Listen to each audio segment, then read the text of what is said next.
Steph, Jay, Spotify, Couch Chronicles. Steph, Jay, Spotify, Couch Chronicles.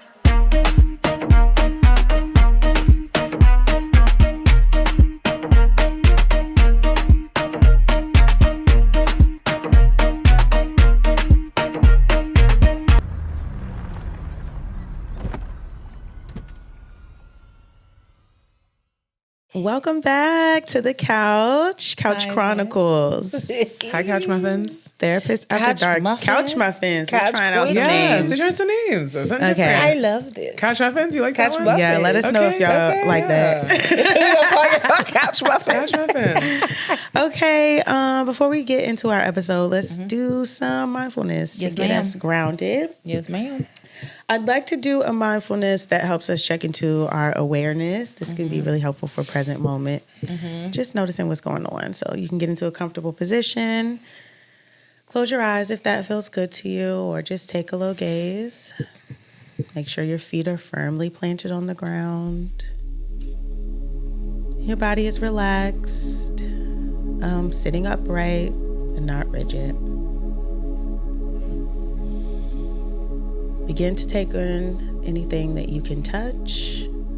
That could be the surface beneath you, where your body might connect to the surface beneath you, your clothes, any objects that might be in your hands. Just notice the sensation of touch.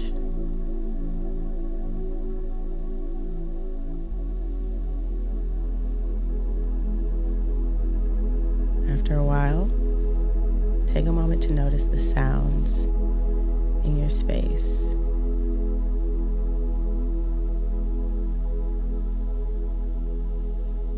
As you continue to breathe in and out, just noticing what might be around you without judgment. Just noticing what might be there.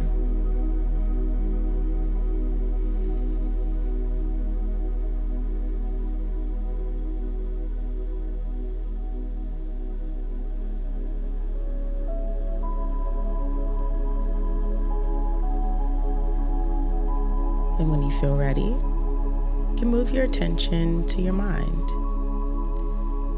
Notice any thoughts or urges that may be coming up,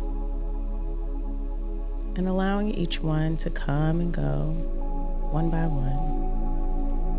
Trying not to hold on to anything, just noticing that it's there.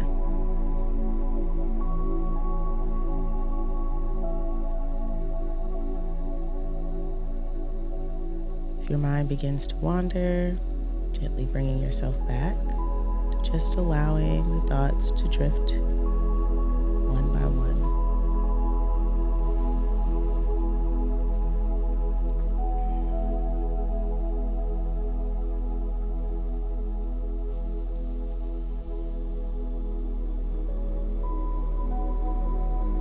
And when you feel ready, you can ask yourself, what are you feeling in this moment? Is there a particular emotion, sensation, or urge that might be present?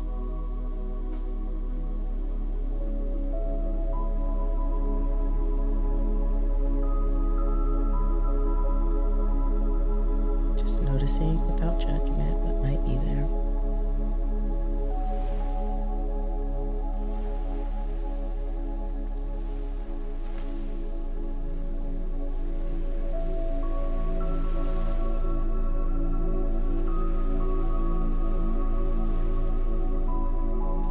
As we bring our focus back to sensations, noticing any smells in the space around you.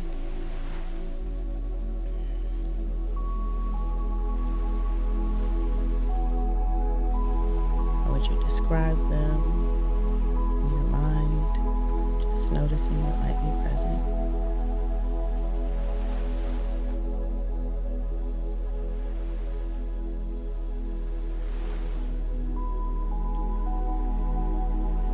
As we come to the end of the practice, gently blinking your eyes open and taking a look around.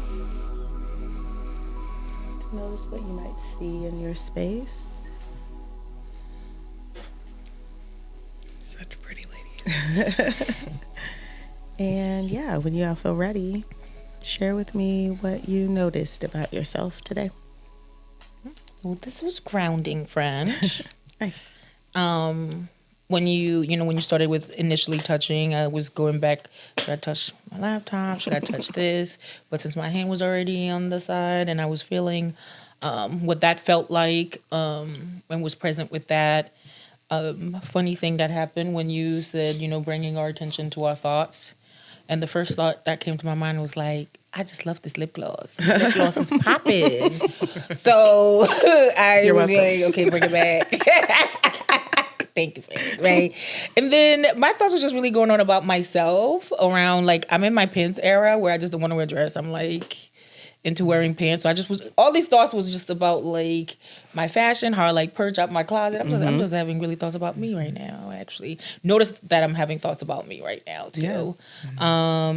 Yeah. It was very present. It was very attentive. There was not really any judgments even when I was having those thoughts. And it was Nice. It sounds like you were open to those thoughts about yourself. I was. Yeah. Any good. sensations or? I noticed my breathing was, my heart was faster than I noticed, than it usually is. I know my attention and I started taking deep breaths throughout, and just also at some point not notice it anymore. Okay, so kind of using the breath to maybe settle a bit and get back into the practice. Exactly. Cool. Thanks for engaging. I mean, speaking of, can we get a little bit of a close-up on the fit, though? Right. Because it is very It's looking cute. fun. I feel like it's at like a charcoal gray that you got going on over there. It looks really nice on you. I would am dressed say. in different things. Yes. I switch love it that up. for you.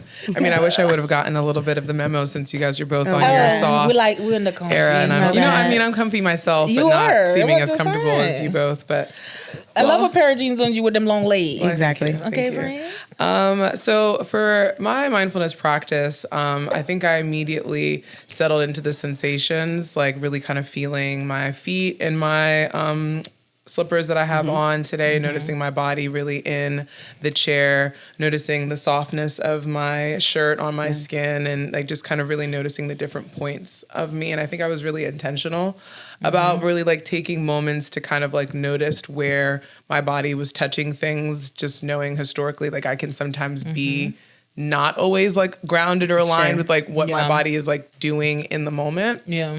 And I noticed a brief kind of like image of like how my posture was, and noticed like an urge that I then followed through on shifting kind of my shoulders a little bit. And then before you even prompted us to go into the thought space, I already had thoughts that were coming up. And I immediately found myself trying to kind of control like the smile, the smirks, the things that were coming up. And then I kind of just like let it be in that moment. And then fought some urges to like, or I guess less fought urges, but noticed my mind thinking in the future about like what would be like to talk about that moment, right? Yeah. Like, and then eventually settled back into the moment because I noticed that as that kind of like thought moment went by and the smile and the urge went by, those sensations kind of like also settled in a way, which, and now that I'm thinking about it, is like a really, real example of how like moment by moment happens, right? And like being able to let go of something that shows up there, and then resettling back into like the space of just like noticing thoughts showing up, allowing them to come and to go, and then that was it for me today. Well, I'm glad that you were able to take some intentional time to be with yourself this morning or afternoon or whatever time of day it is. For anyone. It sounds like you were able to be really in contact with yourself and your mind, and it sounds like it was a non-judgmental time too. It was. Cool. Thank you. How was it for you, babes?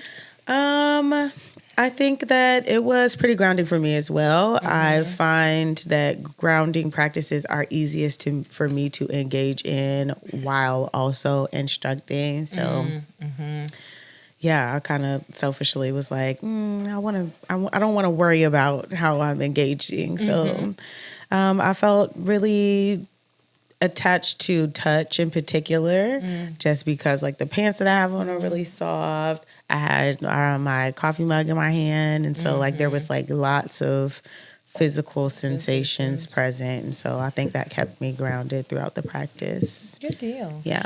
I I wonder. am loving your glasses. Yes, Yeah. the glasses, the whole fit, They're and all of that, they're just giving. eating up. But I Yeah. have a follow-up question.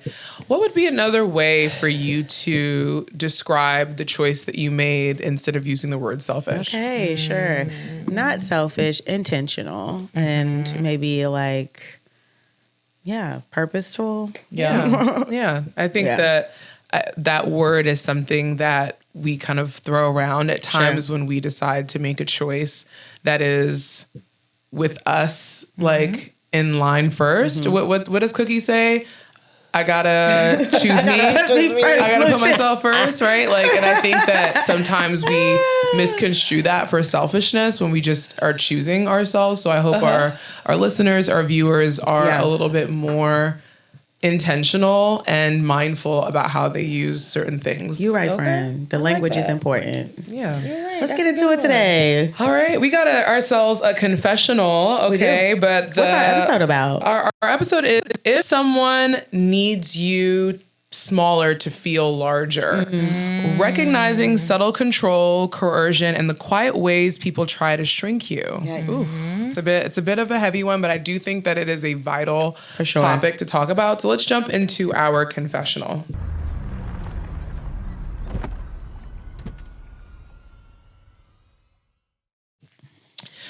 I finally told a family member about the abuse I suffered as a child. Something I'd never shared with anyone in my extended family, even after more than 20 years away and 5 years of no contact. I kept it simple, polite, no details, just enough to set the record straight. And what did I get?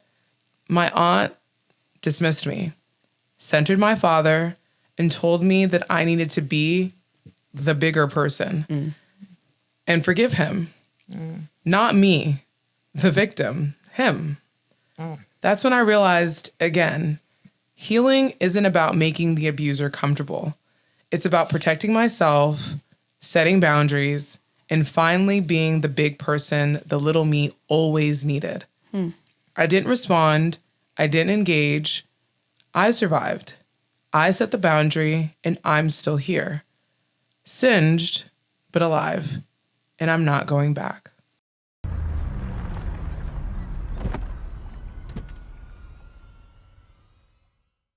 Wow. Interesting. Being the bigger person. So, I mean, what stood out the most to you guys about this confessional? The first thought I think I had was this is so common Yeah. around like victims or even children who's experienced trauma in their childhood and like wanting to confront the family who didn't feel protected by, and how that can at times be another traumatic the response Oh, for along can also sure. re-traumatize them. Yes. But I also like the fact that she still because I don't know if it's a she, but I like the fact that they still stick to their boundaries. Yeah. And not really interpersonalizing it too much. Yeah. She didn't personalize her or his or their aunt's response or reaction Exactly. to the news. Exactly. Yeah. Right. What about you? That also stood out to me how common this perhaps is. And it also, I really enjoyed the way that the listener advocated for themselves and like stuck to what felt right for them. I think a lot of times this story maybe goes in a different way, like where the person, it then becomes the comfort for like the abuser or becomes silenced in ways and just unsupported and has to witness their abuser kind of like finding their successes and like not, taking accountability for things. And so I really appreciated that. I think sometimes our confessionals would be a little like, help. I mean, but I feel like a helplessness is something that would make sense in this case. But I think what stood out for me is that the wounded child in all of us, regardless of if we are abused, neglected, or have, few moments of invalidation Yeah. from our loved ones, we are always wanting to be recognized. Oh, for sure. Because I think her wanting, reaching out to the aunt after 20 years of the, abuse and after 5 years of no contact with their father is because there's a piece of her or them that wanted some reassurance about what happened to them, a recognition that what happened was just as awful as they experienced or felt it to, be. And I think that regardless of your healing journey, regardless of how many years passed, that child will still at times come, forth. Yeah, you want to be validated and want someone to see and feel and recognize that what happened to them was just that bad. Exactly. And also to be okay with the fact that it does come up. You're not going back in your healing. You're not regressing. You're not weak because that part of you continues to want that. I think what this person ended up saying is that like, I needed to kind of be the bigger person for the little themselves. me, not the bigger person in the situation between me and my abuser, but be the bigger person that the little me wants to nurture them. Yeah, Exactly. Why is that? Go ahead. And a lot of times when, we are confronting things from our past, I always tell clients or people is that you're not doing it for the person or having an expectation that they would understand. And that they would hear or provide some empathy towards their action or behavior. You actually expressing it because, to your point, you giving that inner child a voice to saying, hey, this happened to me. And I want you to know that this happened to me and this is the effect of it, whether you want to hear or understand it. But now it's no longer something I hold silently as our little secret or the family secret or the friendship secret. Or I know that it was wrong. But I know that exactly. Yes. So now I'm giving my inner me a voice that you can no longer take from me. Yes. And that's what, when we confront situation, that's what it's about. It's about no longer letting that shame, that guilt control you, but owning the shame or guilt so it could never be weaponized against you. And that's what I see that they did here. Like when they walked out, is that they were like, there's a sense of release that actually this no longer validates me, invalidate me. I don't need it. I don't need this guilt. But now, Dad, because you need a consultant, now you got to live with it. Like now it's no longer my thing. Now it's however y'all want to experience that. Like, you need your sister to coddle you. I'm gonna let your sister coddle you. I don't have to coddle. To your point, I ain't gotta coddle you. So and that lets people's emotions be theirs. I think that so many times like people do find themselves being the victim and also supporting other people. Yes. Like trying to manage everyone else's feelings, whether it's like, managing their parents' feelings or like not wanting them to feel bad for things happening or like stuff like that. So I agree. I appreciated that. Yeah. Why do you guys think that like being the bigger person is like so triggering to people that have maybe experienced something like that? Because no one took care of them. Yeah. It's hard to be bigger when you were somebody else's source of pride, someone else's source of joy, somebody else's source of like life. Like I've always been a vessel for someone else. And so I was never taken care of. And so then to add the additional burden of then being bigger when no one kind of like held me up feels even more hurtful, I think, than the initial abuse in the first place. Did. I also think the idea of being the bigger person, it's something, so y'all know I'm always gonna take it also from a spiritual lens as well as take it from like a culture inheritance lens around that. How many times did we hear that growing up, like to take the high road, be the bigger person in the situation and so forth and so on. So then it becomes triggering because, to your point, is that why does it take me to have that humility? Why do I have to? And sometimes you feel like, why do I have to invalidate me in order to be that bigger person? To your point, why? I'm always been the one who wasn't protected. Why it becomes like a chore and a task. Yeah, because and it's it the doesn't become mechanism- something that It's the abusive that's a mechanism choice. of control. Yeah, That's why. exactly. Like, think about Black people, right? Yeah, think it about no the civil longer rights becomes a movement. The choice. reason why a lot Yeah. of folks were against, Martin Luther King at the time about like, turn the other cheek and that civil kind of disobedience is because the minority often is the one that has to be the bigger person when the majority was the one that strips you of your their- control, yeah. of Humanity, your pride yeah. of who you are. Yeah, because in the spiritually, if you talk about the Bible said if somebody slap you 77 times, you turn the other cheeks and let them do it.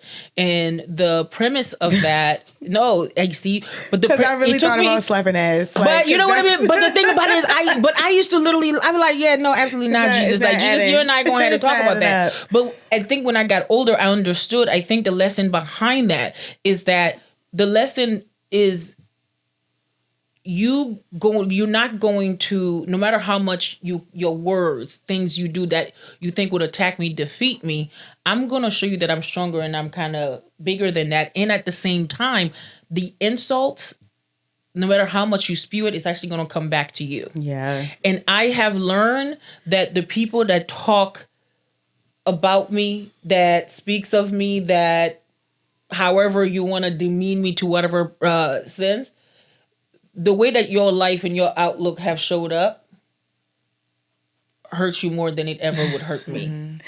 And that's where, but before, I think to go back to that being that bigger person, I think it becomes a problem when it feels like it's a chore, it's a task where you have to do it. And that's the part where if that's the case, Well, I think then that- you got to ask yourself, how does it violate your values? But to we some also point? kind of talked about, like, in the confessional, this person really talked about, like, being the bigger person for themselves, which is more aligned with the values. That's with the values, But I think that what Stephanie was mentioning around the control is, like, being the bigger person or being told to be the bigger person in a situation where you've been victimized is a way to, like, control how you might experience that or like how you feel. You do something fucked up to somebody and then you want to control how they react. respond. Because the way that I've always seen this thing of like, you want to be the bigger person is that I now have to hold the responsibility of doing something that you didn't do in the first place. Exactly. Because you, as the quote unquote like survivors, right? Like Exactly. the reason why it's so like triggering for the people who survive the abuse is that they often carried the burden of the abuse more than the person that was abusing them. They had to deal with the like hiding the secret, having to deal with the emotional and the physical wounds of this stuff. Right. They had to like deal with the managing your image so people Emotions. don't see you as a bad person or so what. Right. And then now on top of all of that too, I now have to now ascend to this higher order of like sanctity, like that's what I'm saying. Like there, I between you and IJ, often I'm like, you really are an enlightened person, and I'm still on my way up the hill because there's literally no way that 77 I'm going to put my cheek over there You for won't even 78. get to 7. But, however,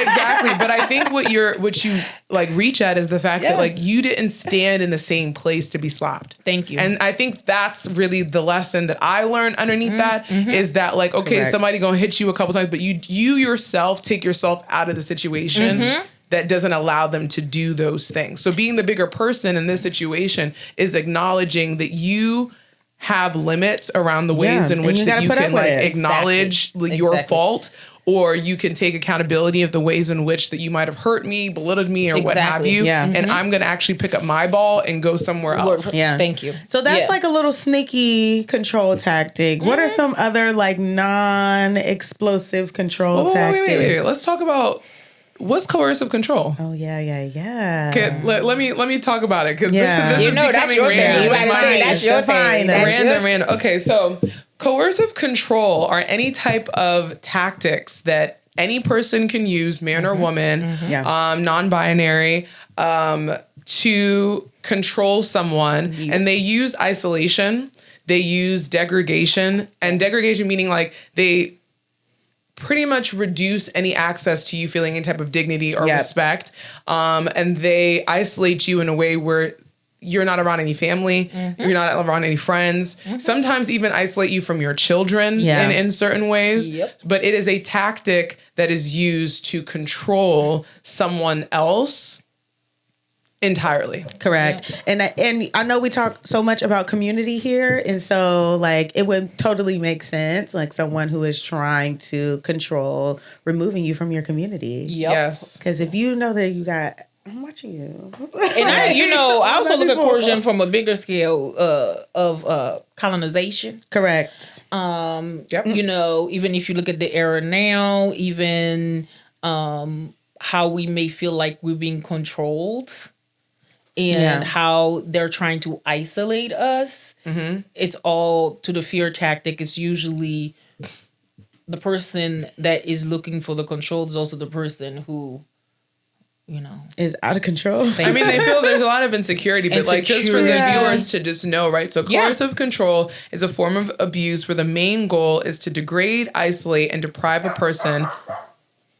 of their rights to physical security, dignity, and respect, which puts the victim in a state of terror and entrapment and includes tactics such as monitoring their movements, social isolation, and restriction of access to financial resources, employment, education, or medical care. Yep. So how does that differ Financial abuse. than maybe like some of like the other well-known abuse that we know, like emotional abuse, physical abuse? I Like a think DV. that some of this is maybe not as well known because some of it is woven into Western culture, Yes. like patriarchy and just like the order of things, Yeah. right? And so it can be a little bit sneakier. It's not as overt or over the top or not even something that someone can maybe even physically see all the time.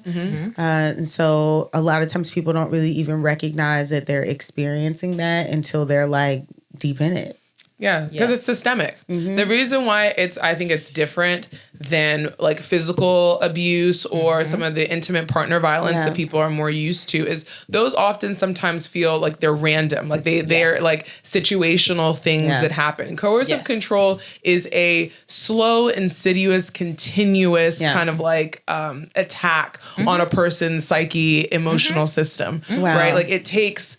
It's very subtle in the beginning, but when from a outside standpoint, when anyone will tell you a story of like the beginnings of a relationship, you'll see the Where it small started. little bits and like where pieces it at went. which the person was already tagging and pulling at your sense of confidence. Yeah. The more and more you talk about it, like the more discomfort I'm starting to feel.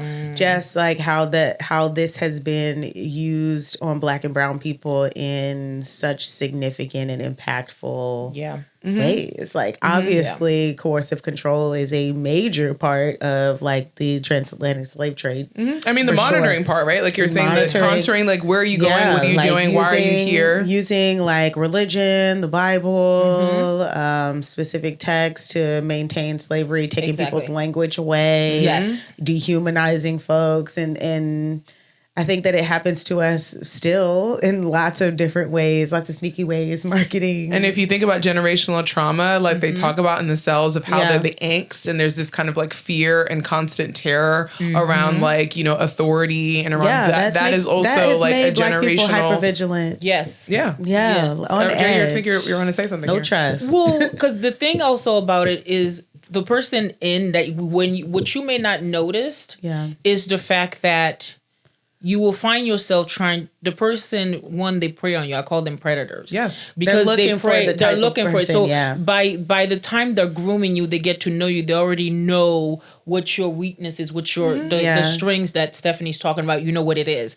And the reason why you yourself don't know it, because they make it to the point where you have to prove yourself to them. Yes. And it stems off of your own insecurity and self-doubt. You know, that's what we always willing to do it. Yeah, that you definitely can. So because this is where you and I kind of disagree, because I agree that there are people who are more susceptible and more just like in our limerence kind of episode that we did a while ago. There's people who have an abuse history already that are more likely to that. I also think that within our like our culture. There are certain predators that look for certain high, Oh yeah, and that's the part. I'm not gonna lie, they feel very prevalent in the DMV.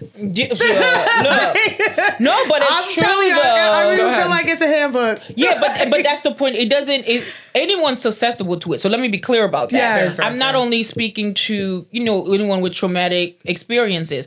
And we all have insecurities and our thing. That's our thing, right? And when someone, if this is something that's gotten them through life, they've mastered the art of coercion, then I promise you, you could be the high, the high of the highs, the low of the lows. They sniff you and they know you. Yep. And if you don't, what you find yourself trapped in, how you don't even know it until like you get to a point where you get to the defeat mood, they have you where you at, is the fact that you train to prove yourself to people. Yeah. And when we are trained to prove ourselves to people, we don't see how sometimes I'm actually trying to prove something to myself about myself. Yeah. Right? No matter how much you've worked on yourself and you know that's where you are, you constantly sometimes are in a battle with yourself, and that person knows that. Yeah, how and do they people learn to see master it? Like, that. how do you, if you're so in it, like, how can people even like notice if that is the power? Are you saying like what are some examples? Like, how could they start off with it? Yeah, I like think Stephanie gave a good what example are how- some things that maybe people might do? Negging.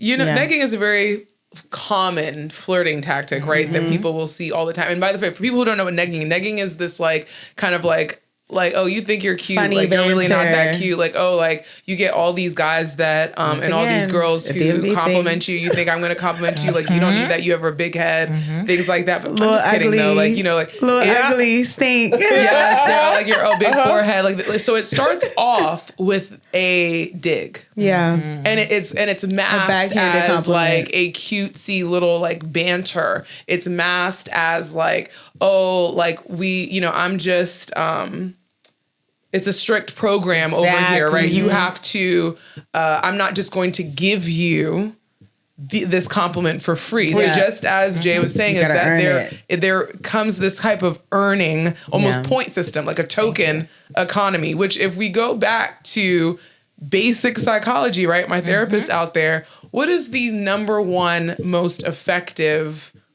reinforcement schedule? Intermittent reinforcement. So that means that I'm going to give you the reward, Dropping them crumbs. drop it here, but then I don't know. You don't know when I'm going to give it to you again, and then it random shows up again. But it's so good that you're waiting for it to come back. But at first it started off where you were going to get it like, oh, here's the reward. And then maybe an hour went by and then there's another reward. And then after a while, here's a reward. And then it goes a couple days, right? Like, oh, he texts me back to back all of a sudden. And then all of a sudden he takes a day and then a week to text me back. And then all these different things. And then he pops up again. Yeah. That is how it starts to begin, of where you now start to vie for someone's attention and love. And then they use their love and attention and they wipe it away from you. Yeah. It's, oh, you did something that I didn't like, or that, and mind you didn't know that I didn't like it. Now all of a sudden I'm not talking to you. I'm not texting. I'm not looking at you. I'm not, I'm talking to other people around or you. stonewalling, like just not responding at all. Yeah. But another way to notice that is also if you have a strong support system in a community. So if you, Stephanie, my husband, somebody starts saying to me, hey, do you notice what this person is doing? I don't think they should be doing that. But then you start to give an explanation for that person. And when you start to notice your pattern where people are saying the same thing. Are you saying like for example, if, and let's be fair, Jay's husband is a wonderful, what's it called, husband, man. But let's say that your husband was the one that was doing the coercive control, right? Are you saying that I would say to you, hey, Jay, I've noticed that Kelvin, or, so he does kind of like this, that, and the third. And then you're like, you would say what? Oh, no, it's not that. He just making excuses. excuses. Just how he is. No, it's just, he was just playing. He didn't mean that. We talked about that. He kind of like, he started to yell So at then you, it's and the he's a little second bit time. of It's the aggressive. second time. Then you come, right? And you saying, I know you said he's just playing sometimes, but I just noticed that he just kind of did the same thing. Yeah, and he kind of like pulled your arm over there a little bit, like while we were talking, like after you were doing that. No, it's something that we do. Girl, don't read too much into that. See how it I becomes think a pattern? sometimes it also just right? is not even having the opportunity to have that type of dialogue. Like, I think sometimes people will just like The isolation will go happen. ghost. And Or that be is the busy. one. Because what will happen in the insidious way, or I guess like the subtle way, will be like, your friend, like, she's a little like not who I thought you would be friends with. She Yes. seems a little bit like outside, like a little wild, a little bit like, not, anything, but she kind of seems like a little fast, like she's a hoe or something. Yeah. Like, and Or I don't they're think trying that to was the convince kind of you that people are not good for you. Like, this person's using you. This person's or doing the friend, this, or doing maybe you have a that. guy friend or girlfriend. Like, I mean, I think I don't allow like the women or the men that I date to have like friends that are guys or friends that are girls. Like, that's not okay to me. Like, that's not the kind of like woman that I want around. So we'll start off in these little things of like, no, you shouldn't go out with them. Or if you have kids with them, or if they know you have children, Using it's that like, as leverage. you're going out. Your mom. I You mean, should be like, being a that mom. kind of makes you a bad mom that Yeah. you go out there, or the kids were looking for you, when you went out. They were looking for you, and it was kind of not a good look that they were searching for you and you weren't here. Yeah. And that's the small seed of that I'm a bad mom. That's the dignity starting to I don't deserve the respect of like, I see it so much sometimes in relationships. It scares It's me. exactly You, but I'm like, there has to be this has to be like a passed down thing. Oh, for sure. Like, people are taught to engage in relationships in these ways. Let me tell you something. We're all behavioral therapists here. Yeah. I do believe everything is behavioral. Yeah. And that we model, we learn, we develop. And I believe some things are genetics. Like, there are certain behaviors that are inherently, like, you just inherit. like psychopathy. Yeah, like you just you just inherit it because that's just how it is. And I even have a client now, it's a couple that I see, but the way that their mother raised them was there's always going to be somebody that's going to be willing to do it. You don't have to be committed to just one person. And now they're married and they're still being attached to other entities, women of their past. Well, if my partner is not going to do it, I can also reach out to this person and I know they're going to do it. And it's not every person, but they know that one person that they know at their beck and call, no matter what they do. So it's rewarded, is what you're saying. It's rewarded. Because coercive so those control, behaviors are pattern. So the mother was the one who was the master around it. Now the mother now has taught the son how to do it. So now the son is an adult and has moved through relationships where they are doing this behavior, and now they get to this partner, right? Who's like, well, hold up, I'm not with that. Like, well, let me give you a very what's it called? What's the word? Close to the nose example. So growing up, I definitely witnessed versions of coercive control before I realized that's what it was. Yeah. So, for example, the emotional stonewalling that you referred to, right, is that the thing of like, you did something that I didn't like. So now I'm going to not talk to you. And it creates this kind of sense of uneasiness and anxiety inside you where you don't know bracing for impact. like what's happening. Like what happened, and it causes you this like fawn response. And that's why a lot of people don't realize that they're doing it, because they're not necessarily getting ready to fight. They're not also feeling the urge to run away either. But there is this need of like, I need to make sure like everything's okay. Yeah. I need to make sure that like, I cook your favorite meal, or I dress in a certain way so that you like give me the attention, or I talk or so like I do things so I get that attention or love back. So years later, right, I get into my own things. People will make me upset. I just stopped talking to them. And it was not. The reason why I was doing it is that I'm trying to hurt you. Right. Initially. It wasn't initially that I was trying to hurt you. It was, I'm hurt. I don't know what to do. I have all these feelings and I'm trying not to like kirk off on you. But then after a while, I'm seeing the effect. That it gets a response. Not speaking to you has. Thank you. This was in a young I've definitely grown up. That's also like your reinforcement. Yes. Right? And that's what reinforces that person to see that I have this control, this influence over your emotional well-being. Thank you. And it is can be very addicting. It Yeah. can, It can and be very I'm glad addicting. that you brought that up, right? Yeah. Because I think that sometimes, because the examples that we initially gave kind of feel, the word abuser feels more extreme, right? Yeah. But I think that there is so much like coercive control that just happens in relationships. Because of emotional maturity. Yes, It's not only in because just of people's romantic lack of relationships, skills. it's in Yeah, every friendships, relationship. families. I think that people don't even realize when they're doing it. One big one that I've witnessed is like financial. Yes, like for financial. sure. Like people dangling carrots, or like, I'll give you this if you behave in this particular way, or if you do these certain things. And that can be so like demoralizing to someone, especially if they are in a space of need. It does almost kind of create this like sense of hopelessness and dependency. Like, you're dangling the carrot, I'm going to take it, but I'm going to hate myself for taking it. And I'm going to hate you for hanging the carrot over my head. Yeah. And so the relationship dynamic never gets better. Yeah. It's For sure. Yeah. And it usually, becomes a I feel cycle like and a with pattern financial of it. abuse like that, Yeah. it starts off with the parent and child dynamic first. Like, Yeah. I've noticed that a lot of like that happens with either parents that were divorced. And so one parent uses like money as a way to buy like cool points Yeah. or like favor my dad did that to over my mother another when they were mom married. Yeah. or about a Yeah. mom or a dad, like, but they will use it to like gain favor over somebody else. Yeah. And so then the child kind of learns that is how like to equate love and attention Yeah, is like how yeah. much people That's how you will show. give me and do these things for Exactly. me. Or how And much it's- control you have. Like, yeah. So that I think that is one way. And I also feel like another one that maybe people don't necessarily kind of like think too much about is how financial abuse can look if you're the person who has the money. It's Yeah. not always I've seen when that too. when you're is the person also that is insane. in desperation. It's when you're the person who has the money Yeah. and the other person is kind of like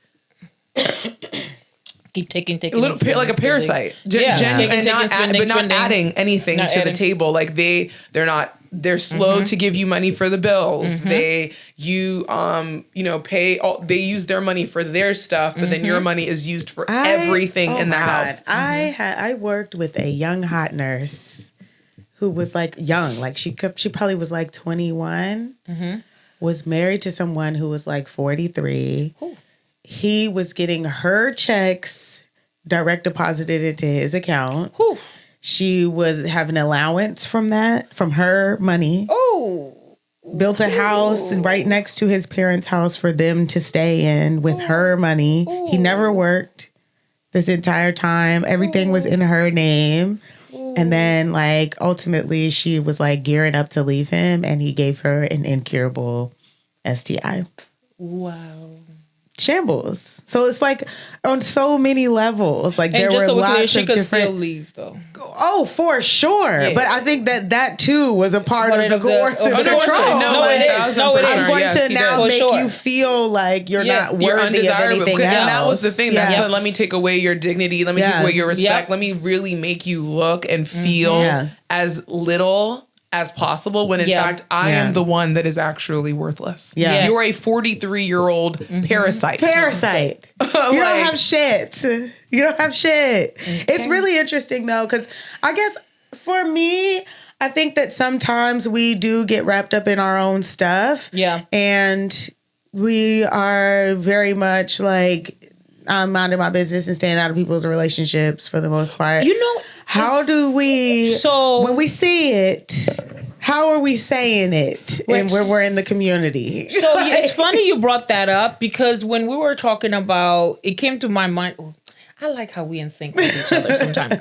But when I was talking about how if a friend tells you this and pay attention to it, it also dawned on me after I said that, before we jumped into the fact that as a friend, are we going to say something? You know what I mean? No, but you say if it the things depends. are No, overt, me. Because I have. You say That's what I'm you saying. say yes. Because I remember one of the things with the old friends, I ain't friends with them motherfuckers no more. So which is good, 'cause he was cool. It's like, But one of the things that that got me was I am that honest friend that will say something. Yeah. Now I will admit that my delivery hasn't always been the best because I tend to be a little We've bit grown. too blunt.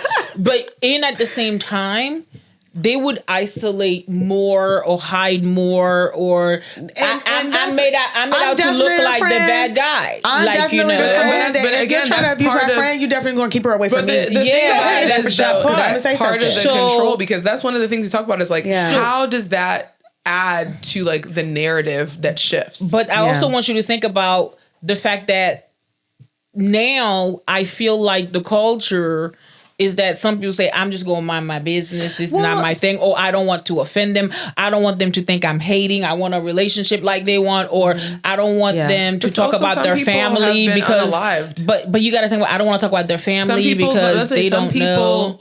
The friend that came in was unalived. That's also why. I think that's they why it can haven't, be scary. That right? can get to like that's an extreme. Yeah. And I also think that sometimes people, like, before it gets there are signs that can be seen, and there is ways in which that we can kind of like talk about it with a friend and stay there with a friend. Because I think as an outside person, especially from me, the helplessness started to like choke me, where then I would want to minimize my contact with that person, like to see that person in that pain. But that's part of what the abuser wants. They want you to be tired of seeing this person this way, and They leave want you to them give up. to further prey on them more. It is a hard thing to stick by someone who you're seeing them like, it feels like they're willingly Participating. being like part of the siphoning process. I think that in my experience, or just like, I can sometimes be like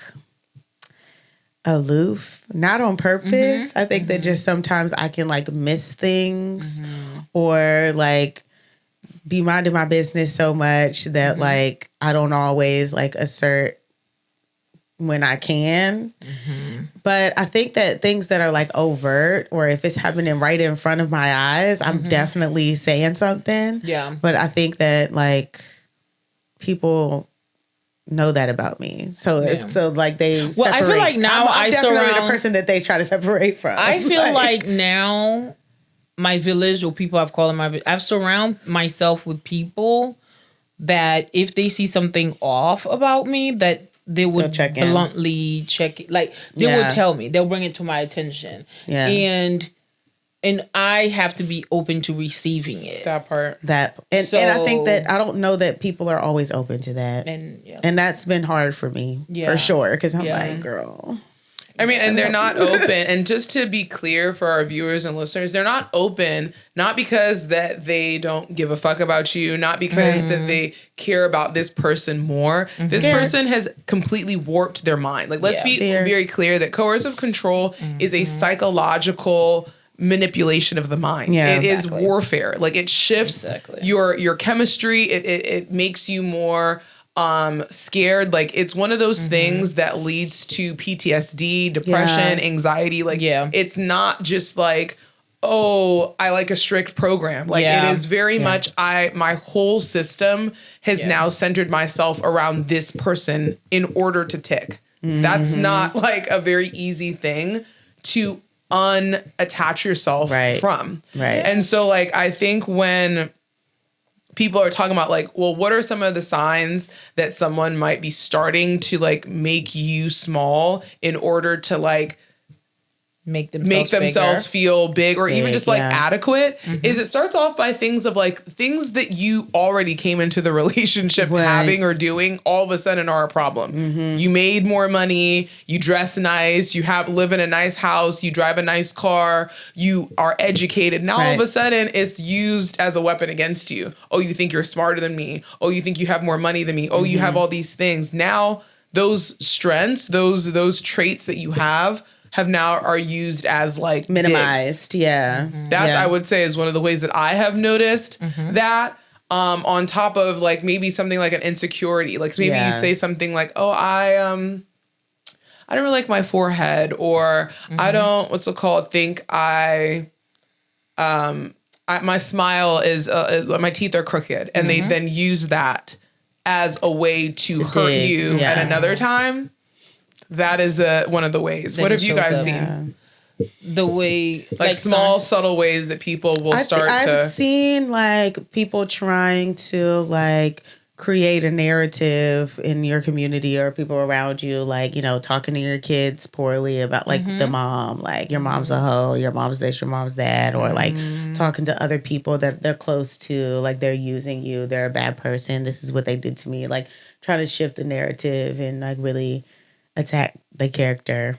The subtle ways I've seen it is making things a joke. Yes. Like I'm joking. Yeah. Every time, I always say a joke always has a truth. Sure. So pay attention Nice to how sneak many peeking. jokes or I'm just kidding you getting. Oh, you look like a boy. I'm just kidding. I'm playing with you. Why are you being so serious? Why are you being offensive? Like when you get all of that, like, hold on. That's like the third time you said that. So Right. Like now I'm starting to think that you're The first, serious. Is it the really first a time would joke? have had me turning my neck. Like, what? Yeah. is it really a joke? You know, we talked about also the power dynamics around it. Yeah. There's also been some relationships, like in the media, celebrities and things, that's also perpetuate this type of like, Yes. okay, coercion. So, you know, we have different people that we could also talk about, but our Cora Jakes is TD Jake's daughter. She's divorced. I mean, she found out her husband basically was molesting her daughter, and no. she had a lot of stuff. It was a lot of situation going on. But anyway, now she's 4 years or 5 years out of it. But she was talking about she still wants to be married and the kind of husband she's looking for, and she made a preference towards like wanting someone that is tall, and they ate her up for having like making yes. like height a thing, because it's like, well, and they literally looked at it like try to come for her. Well, the where I'm left like, well, look at you, look at the situation that you've been in. Like you don't have a Yikes. choice. Like somebody like you shouldn't have a choice.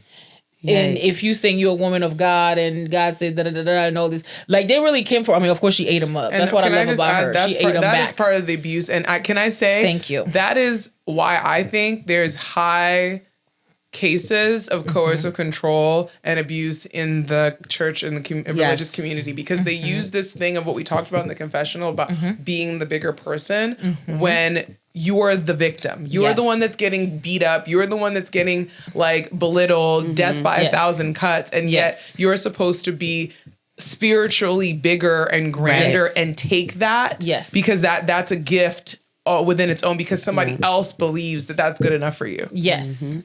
And social media, because that's where they came for her the most. Yeah. Was around the fact that social media does do this type of like, I think it's easy to get people on your side, right? Like, and so if they're wanting to degrade somebody's character, it can be easy to like fish for that and get reinforcement on the internet. yeah. And I think that's another way it happened, or It's negative.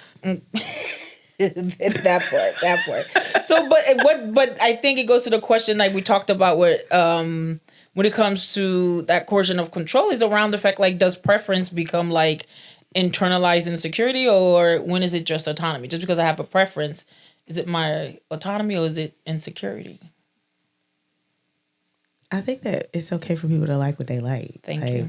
Yeah, I mean, because I feel like so much input.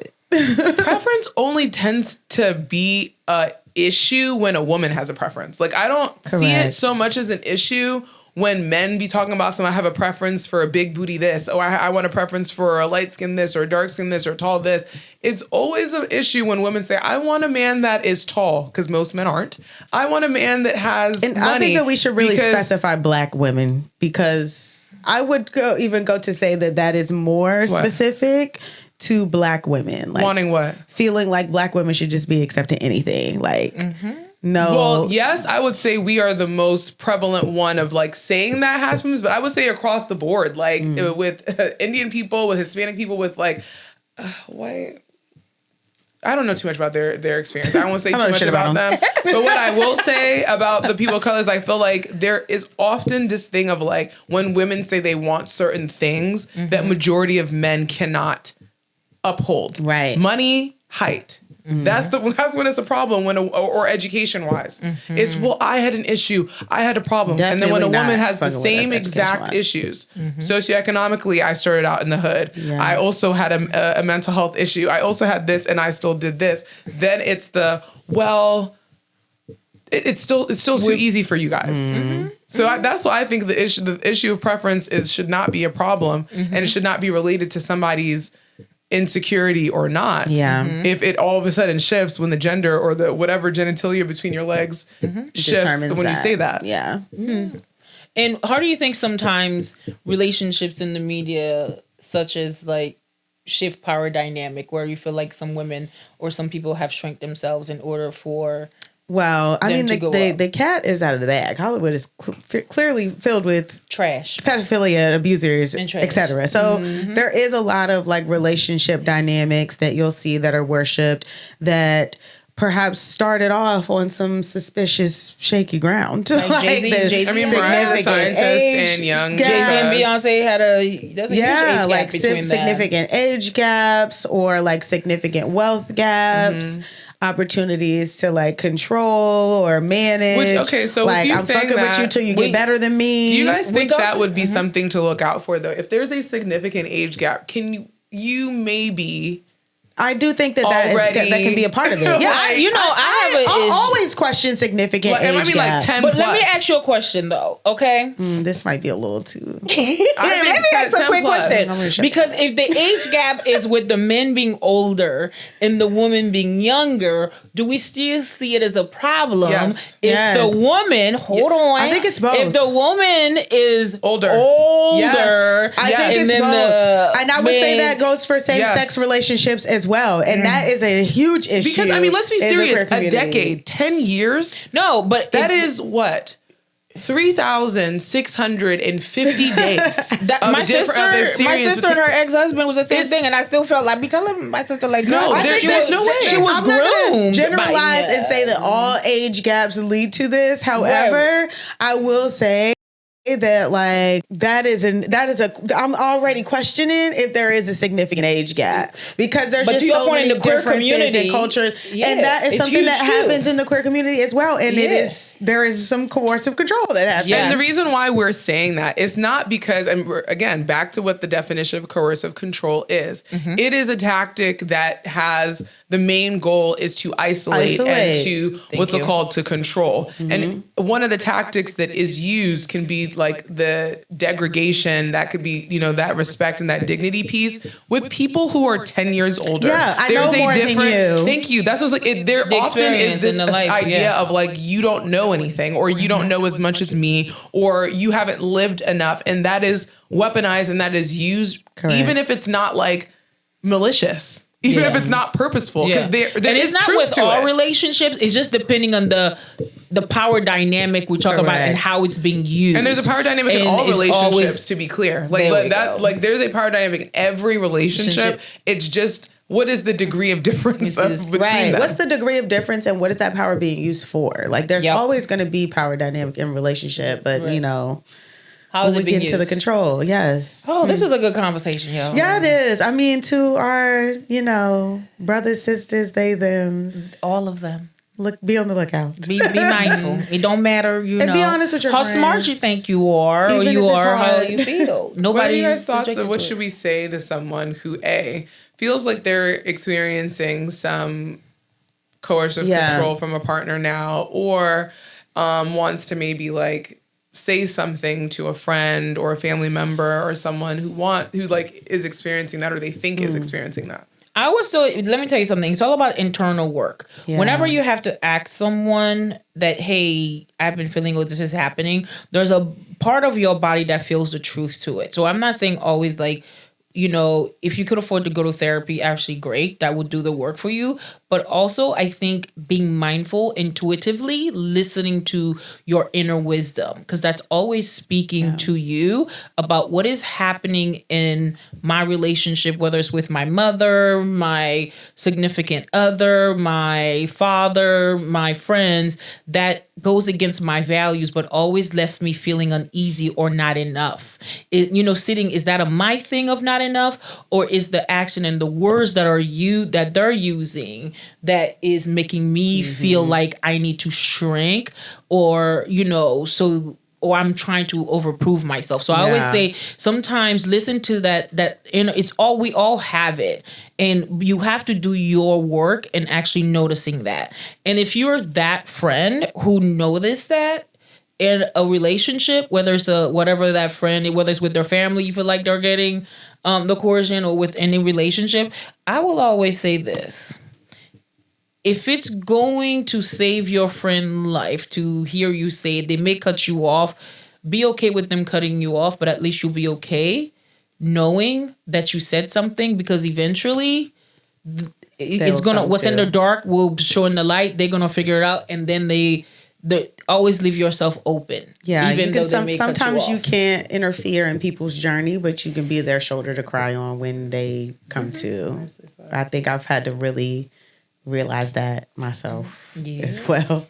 I also, for me, like the broken record approach is always a good one, of like saying it in a gentle way and a consistent manner of like, hey, like I see you, I'm noticing this thing about you, like really sticking to the observations. I've noticed that, when you first started dating so-and-so, this is how you used to show up. This is how you used to be. Yeah. And then now that, it's been a few months, it's been a year, I've noticed that you don't do this, this, and this anymore. And that is concerning to me, because I know you for years. And this is something that I've known that you've enjoyed. So I'm just wondering, like, what's going on? Right. Hey, I've noticed again that you seem a little bit more down and a little bit more, because coercive control will eventually take the light from someone. Yeah, like there's no way for you to be a source to someone else's ego without you sacrificing yourself in the meantime. Agreed. As I will say, Stephanie is definitely the friend that's going to be like, you said just last week that you didn't want to do this, and now I'm seeing you do this again. What's going on? But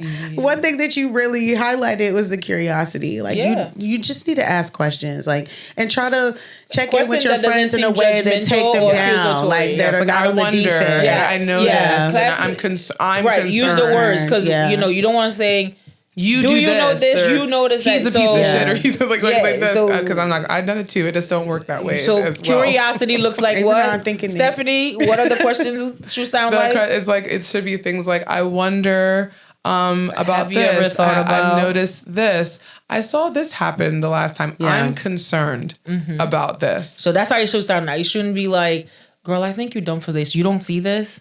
Like, I see him and I know you're doing this. I think you... No judgment. No judgment. Yeah. We don't want to do hard. that. And practice with your therapist. Practice with a friend that's not going, to it. Be like, okay, does this seem like soft? Because that's what you're going for, a soft approach. Like, just sitting here thinking, I think that I have definitely been hesitant in the past to approach things if I didn't feel like I could really like help them with a solution. Yes. Oh, you also not the solution. But a lot of folks, like I said, it's the helplessness, because I feel like I need to do something to get you out of it. Because who doesn't see their friend going through something or being a shell of themselves and not want to immediately take them out of it? A queen. And then on top of that, realizing that, that my goal here, or my like purpose here, isn't to save as much as it is to be a passenger on your way through this. That's really what it is. Being with people on the journey is so important, and we lose sight of that.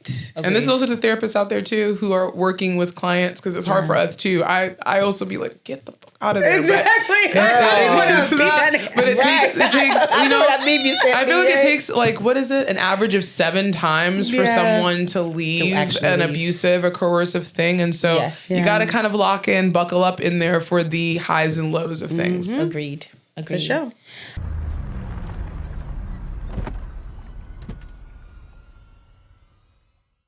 Some stories don't stay quiet. They follow us everywhere, even when we're pretending that they don't. That's why we talk about it, right where life happens. No masking or pretending. Just 3 women, telling the stories that we're all too afraid to tell. Couch Chronicles.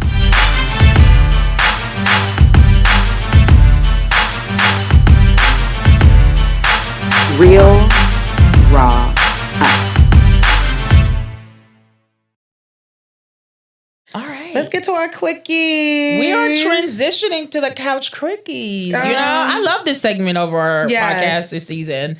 Tyler, this is, sis, you want to I think talk I brought about it up, this. right? So I wanted to kind of talk a little bit about Blue Therapy on Netflix right now. It's like a couples therapy show that's based in the UK. Foolish. I think they maybe have Couples like therapy. 4 or 5 couples. Yeah. Some key things about the show is majority that every African single Americans. couple is like African. And there are some interracial couples that are there as well. African people on the show. And Yeah, the therapist is an old ass white woman. So that Colonized gives it some context as well. But I had lots of judgments. I usually don't watch therapy shows, honestly, because it's hard for me to relax. I'm making a lot of judgments. I'm like, what the fuck? Fired her. How did she even get a license? So yeah, I think that some crazy things that came up.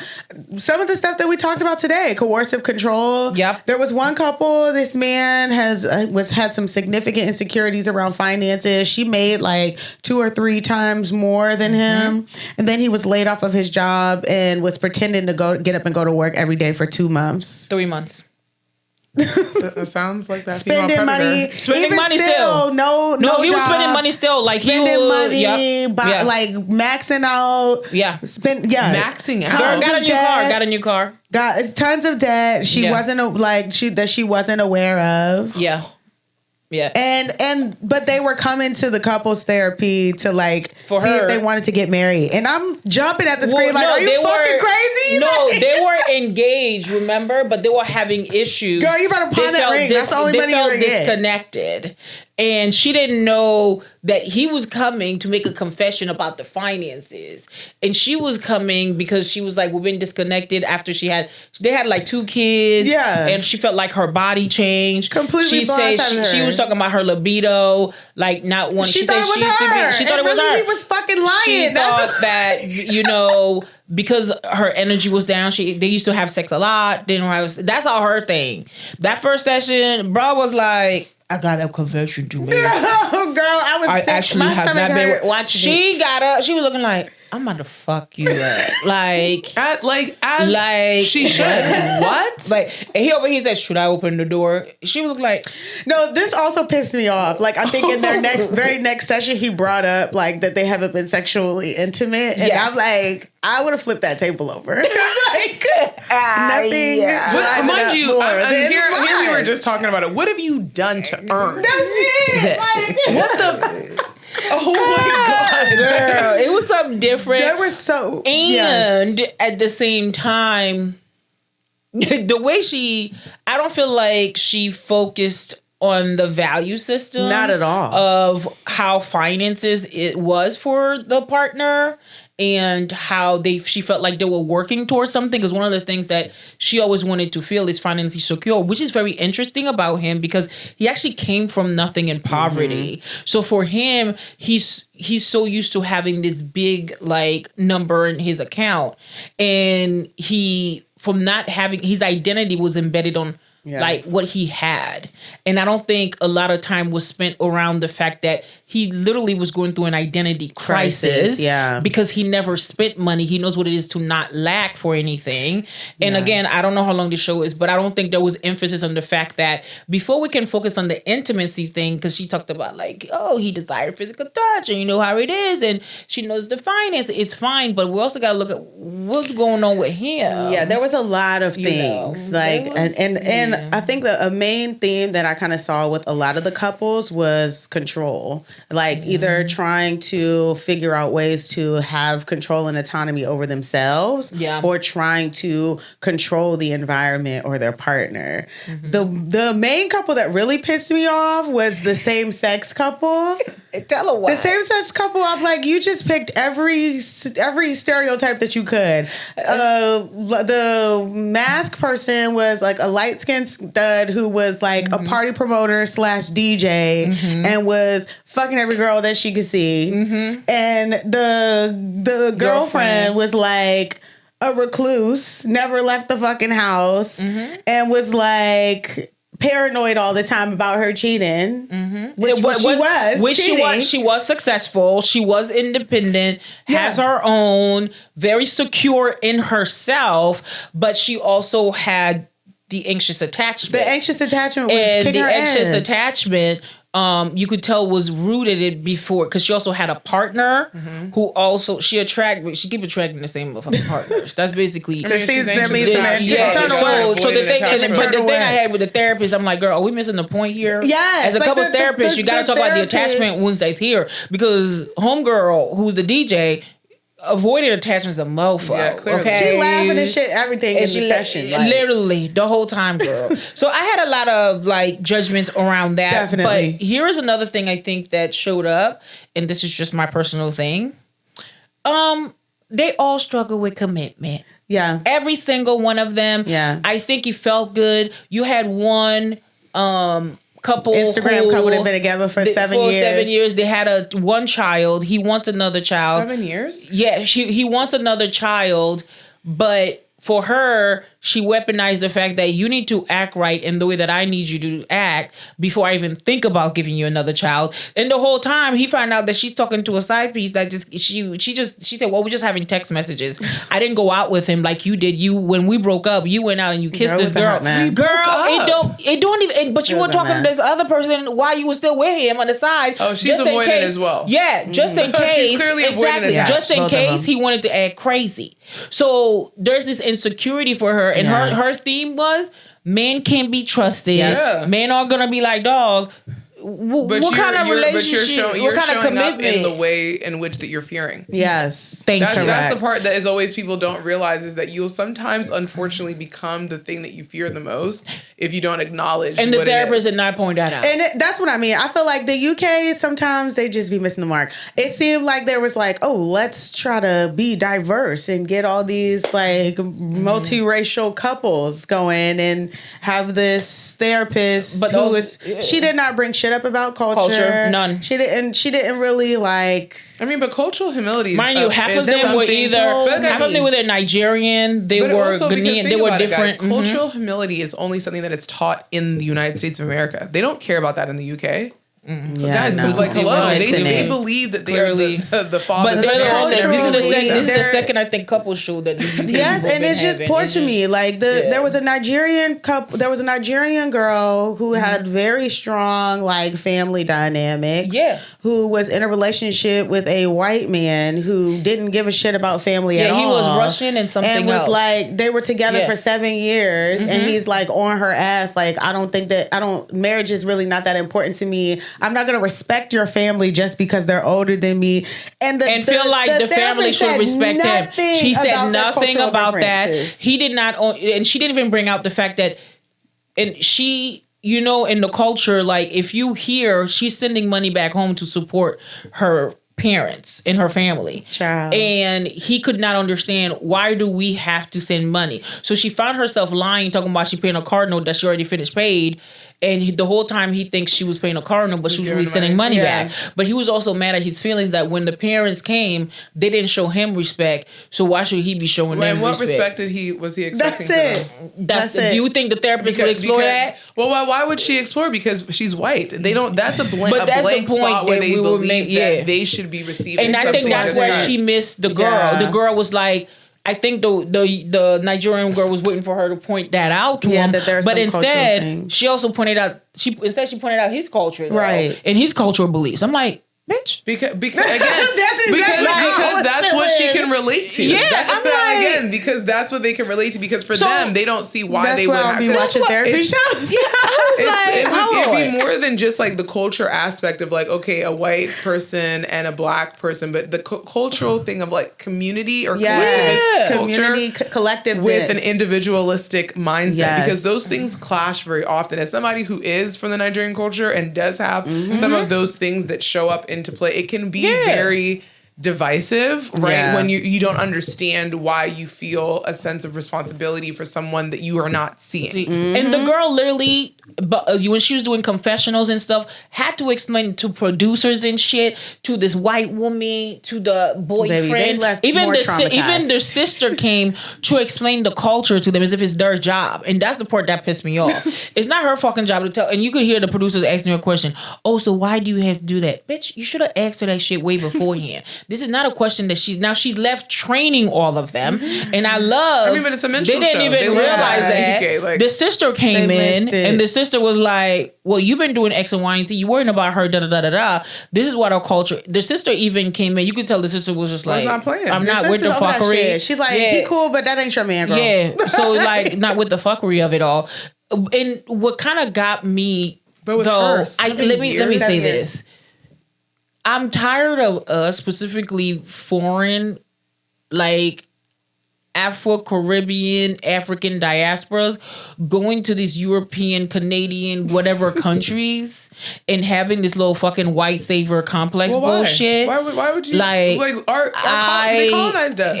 I hear you. know, I'm they personally literally just, have their and then fingers they in don't our see brains. how they're still using us like the fucking monkey on the bar and Yeah, shit type they shit miss it. to perform, because this show, in my opinion, It was a again minstrel show continues to to me. use how black relationships, they're dysfunctional. They can't Exactly. get it together. You know, it don't matter if they're from Africa or from the islands. It don't matter, Exactly. or if they're here. So for me, it's the perpetuation. I think that kind of pissed me off all the fucking way. I was telling my husband Same. and him too. It pissed him off all the fucking I felt that ways. way Like, too. you know how many healthy relationships actually do exist in our culture more than y'all. Exactly. Mind you, in our culture, but even like they purposely don't do, because it is entertaining. Yeah. One, but two, like you said, it perpetuates the brokenness, or how like, oh yeah, does. we are, Or the And that's what they want. hypersexuality. But Yeah. if we even talk Same sex. about, like, I think there is even more of a unique perspective. Maybe this is a thing that we keep for another episode, but I do think we need to talk about African women versus like Black women in the mindset of like True. That's a good one. desirability. Yeah. Because I think that we have the privilege, and we have the entitlement to kind of show up this way, because we grew up in a place that Yeah.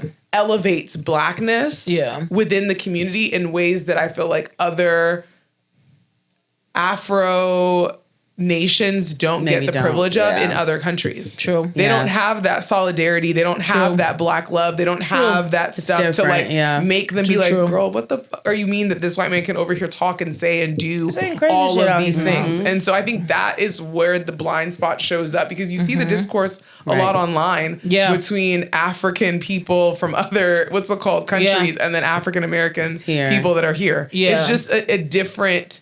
No, but that's a great access. point. That's a really Yeah. great point. Where wherever they're living, there's a sense of assimilation. You like, I have to fully strip myself in order, because like it's very aggressive And over there in are the some UK. people like, in the UK. I think You're that right. a lot of people have like adapted. because you have You're to, right. you genuinely have to. Yeah, you're right. Yeah. Yeah, We I gonna agree pick that with up again. We are, but that This was is a good That was episode. one. Yeah. So You know, you forced me to watch that shit too. I So know just so for we poor clear. you, because that was hot. You know, she's like, as a couples therapist, I think you should watch it, Jay. Why? The fuck why? Yeah, so you can make judgments, I guess.